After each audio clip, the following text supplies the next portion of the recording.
चूक ना महादेवांची होती ना पार्वतीची। हा एक खूप मोठा गैरसमज असणार आदिनाथ। तसं आपल्या बाबतीत कशाबद्दल बोलतेस? तू डॉक्टर सामंतांकडे गेली होतीस? तुला त्यावेळेच्या काही गोष्टी कळल्यात का? काय कळलंय तुला मला सांग। तसं नक्की नाही सांगता येणार, पण शुभ्रा मुघम उत्तर देऊ नकोस, काय ते मला नीट सांग। महादेव आजोबांच्या मनात संशय। कशाबद्दल संशय?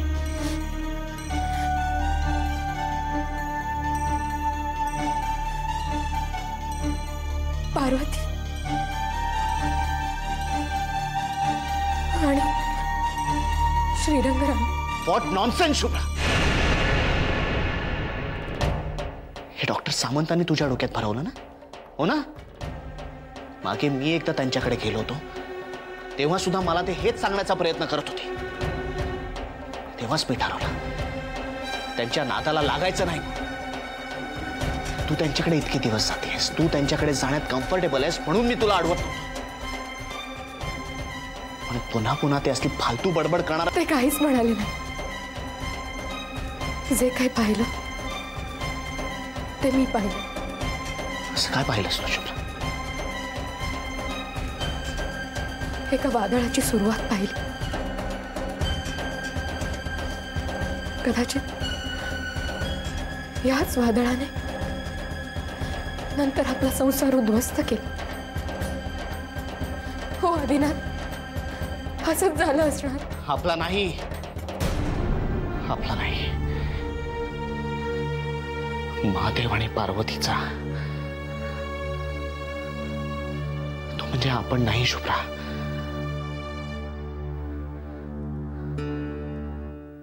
तू काय पाहिलास? त्याने तुला काय सांगितलं हे मला माहित नाही, पण एकच गोष्ट सांगतो तुला, एकच। जग इकडचं तिकडे झालं तरी चालेल, पण मी तुला सोडून जाऊ शकत नाही। तू माझं आयुष्य आहेस।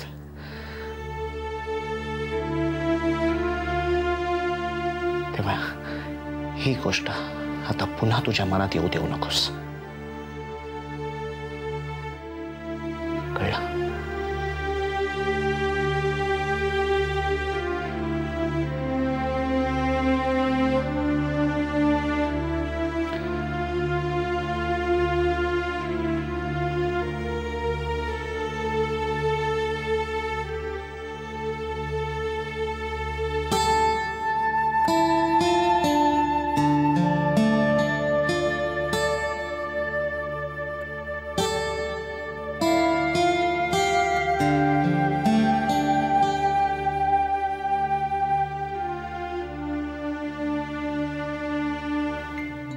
विक्रांत, डॉक्टर प्रदीप जोशी आपल्याला मदत करायला तयार आहेत। तुला आता कोर्टाकडून परमिशन मिळवावी लागेल। यावेळी ते तितकंसं सोपं जाणार नाहीये। अभिमान एक जामीन नाकारलेला आरोपी आहे। It's going to be difficult. बघूया, चल निघू मी। विराज, बरेच दिवस झाले एक गोष्ट विचारायची होती तुला। विचारेन म्हणून राहून जाते। विचार ना। त्या दिवशी मी आणि प्रिया एकमेकांशी बोलत असताना गाडी रुळावर आली तर परत गोठ। मी बोलू? Go ahead. आम्ही दोघे एकमेकांशी बोलत असताना तिने एका गोष्टीचा उल्लेख केला। कुठल्या गोष्टीचा? पुनर्जन्म। तिने मला विचारलं, माझा पुनर्जन्मावर विश्वास आहे का? मला काही कळलं नाही। मग ती मला म्हणाली की मी जे काही बोलतेय ते डॉक्टर विराज सामंत तुम्हाला व्यवस्थित एक्सप्लेन करू शकतील। मग आमचं बोलणं अर्धवट राहिलं। काय बोलत विराज, विराज, काय रे, तुझा असा अचानक पुतळा का झालाय? तुला निघायचं होतं ना विक्रांत? हो, पण हे पुनर्जन्माचं काय? कदाचित तिला असं सुचवायचं असेल की माझा पुनर्जन्म झालाय. मागच्या जन्मी मी कोणी वेगळा होतो आणि या जन्मी डॉक्टर विराज सामंत आहे. हे खरं? हो.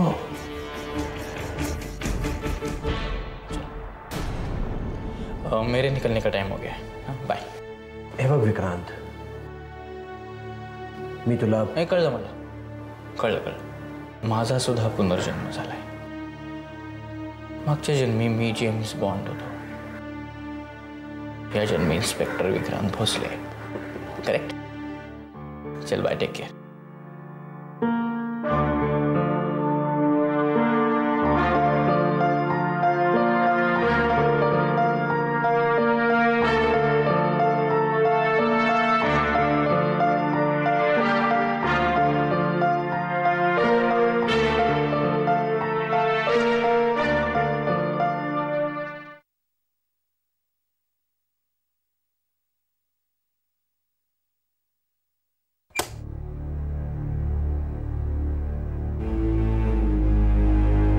काय ग, झोप लागत नाहीये? जरा अस्वस्थ झाली मी. का? काय झालंय? मला एक स्वप्न पडलं.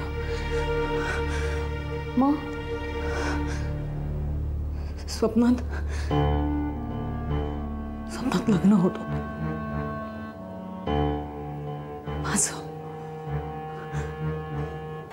माझं आणि आधीच.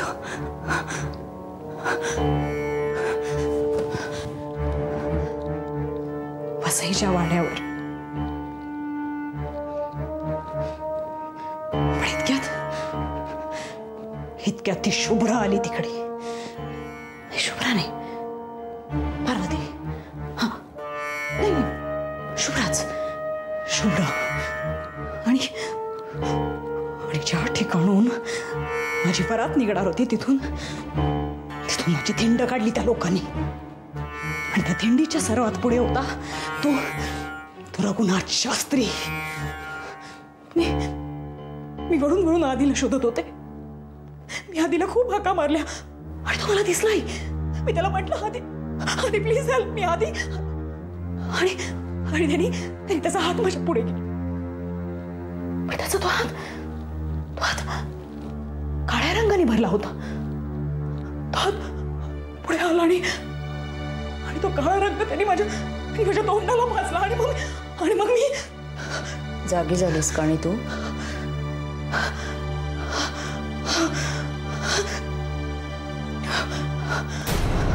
मजेशीरच आहेस तू.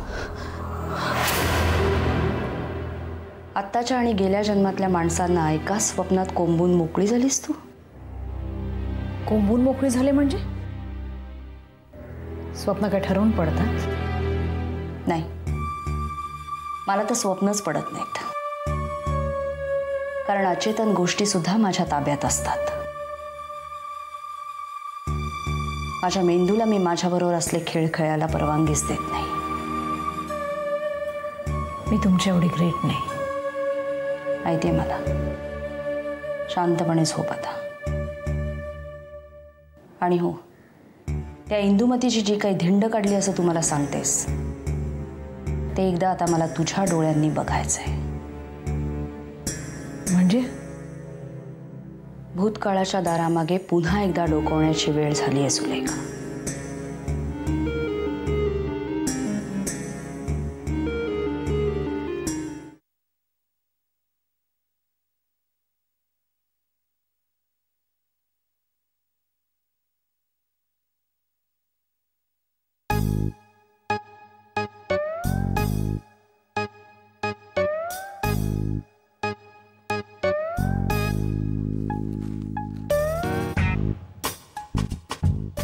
अंघोळ झाली का रे तुझी दादा? हो झाली आहे का?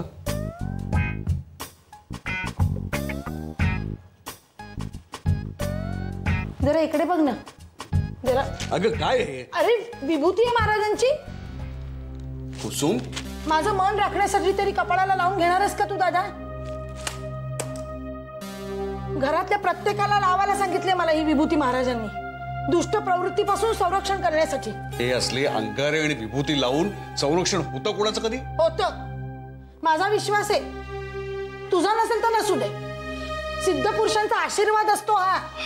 त्यासाठी जे काही करायचे, जे काही कष्ट करायचे ते सगळे मी करणार आहे. माझी तुमच्याकडून काही अपेक्षा नाहीये. सगळे कष्ट म्हणजे तू आणखी नवीन उपासतापास सुरू केलीस की काय? आजपासूनच केलंय. दर मंगळवारी सिद्धिविनायकाला पायी सुद्धा जाऊन येणार आहे मी. कुसुम, हे सगळं कशासाठी?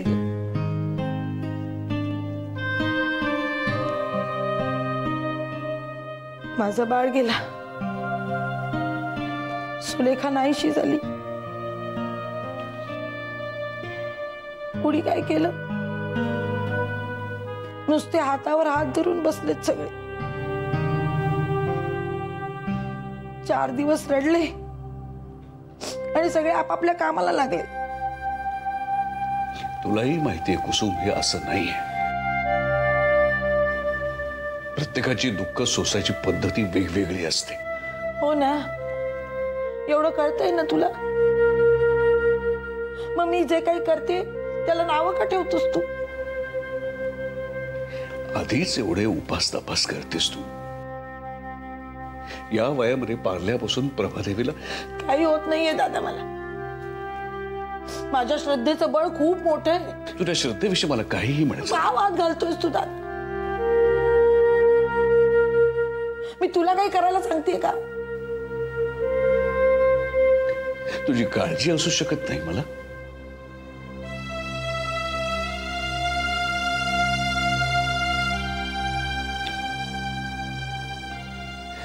बाळाला गमावून बसलो मी. उद्या तुला काही झालं तर कुठल्या देवाकडे हात पसरून सांग मला. काही होत नाहीये मला. नको काळजी करूस तू माझी.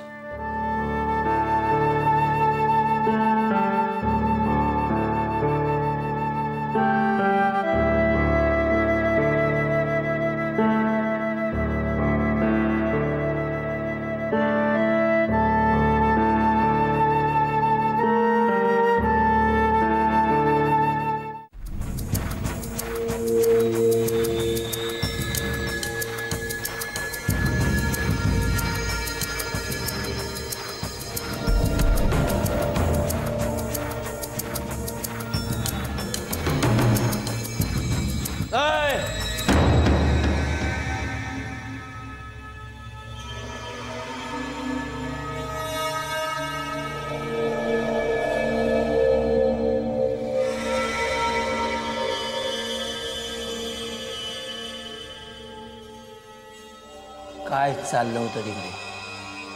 फोटो जवळ काय काम आहे तुमचं? का हात लावलात फोटोला? हात कुठे लावला? माऊलीच्या पाया पडू.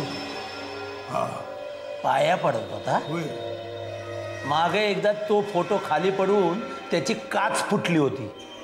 मालकानं वाटलं काय वाऱ्याने फोटो पडला असेल म्हणून. पण माझी तेव्हाही खात्री होती आणि आताही खात्री आहे, त्या फोटोची काच तेव्हा फुटण्यामागे तुमचाच हात होता. काय बोलतोय? पार्वती माऊली माझी तिच्या पाया पडत होतो. अरे त्याचा फोटो मी फोडेल, कुठं पेडशील बाप? नाटक नका करू. काय करत होता ते सांगा. मी कुठं काय करत होतो? अरे हा, ते मी इडी काडी काढण्यासाठी खिशात हात घातला आणि त्या काडी बरोबरच माझी पावली अशी गरगळत गेली. तिथ बघितली, तिथवर नव्हती. वाटलं भीतीवर चढून फोटोच्या मागे तो नाही लपली. माझ्याकडे जास्त शहाणपणा करू नका. हे शहाणपणा कसला बाबा? अरे पावली हरवली हा खरं म्हणजे मूर्खपण आहे. मला मूर्ख समजता काय तुम्ही? जाऊ सुपन आजोबा मला सांगा, ते त्रिशूळवालं पान कुठे आहे? पान? अरे का म्हणजे तुझी सुई अजून तिथंच टाकले. पान पान पान पान पान पान तू पान पान करत. सोपन आजोबा ते पान कुठे मला सरळपणे सांगा. सरळपणे मला सांग, तू त्या दिवशी काय शोधत होतास, म्हणजे मी तुला हवं ते सांगतो.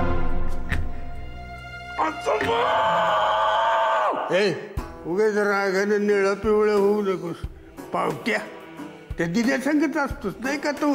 सोपन आजोबा कसं आहे तुम्ही, त्या दिद्यासारखा पेत्र्या झालायस तू. देवाने मला एक खून माफ केला असता ना, तरी मुंगी सुद्धा मारू शकला नसता तू. सोपनाचोबा मला ते पान हवंय. पान हवंय? मला सांग, तुझी ती झाडावर घरघळत गेलेली पावली गावली का? आजोबा मला पान पान पान पान पान हवंय. येतो ना, माझी पावली गावली की तुला पान देतो.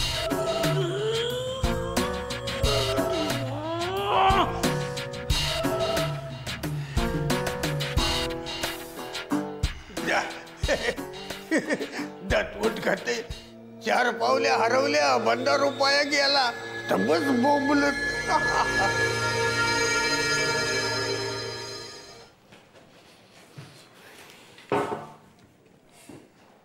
डायरी कुठे तनिष्का?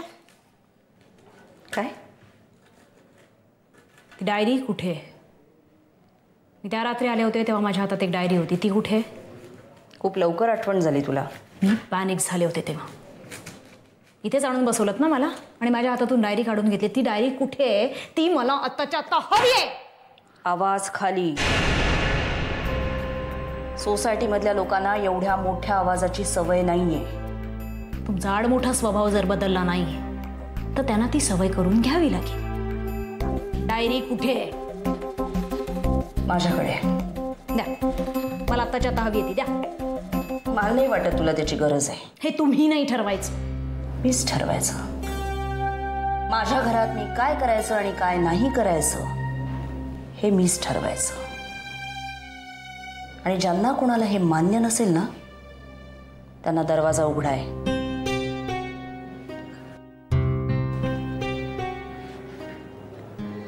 दिस इज नॉट फेअर तनिष्का. निखिलच्या त्या डायरीमध्ये असं काही लिहून ठेवलंय की जे वाचल्यामुळे जिजू माझा गळा आवळायला आले होते. ती डायरी मला हवी आहे. मलाही काही पूजा नाही करायची तिची, मला डिस्ट्रॉयच करायची, पण ती हवी आहे मला डायरी. म्हणजे तुला खरंच गरज नाही आहे त्या डायरीची?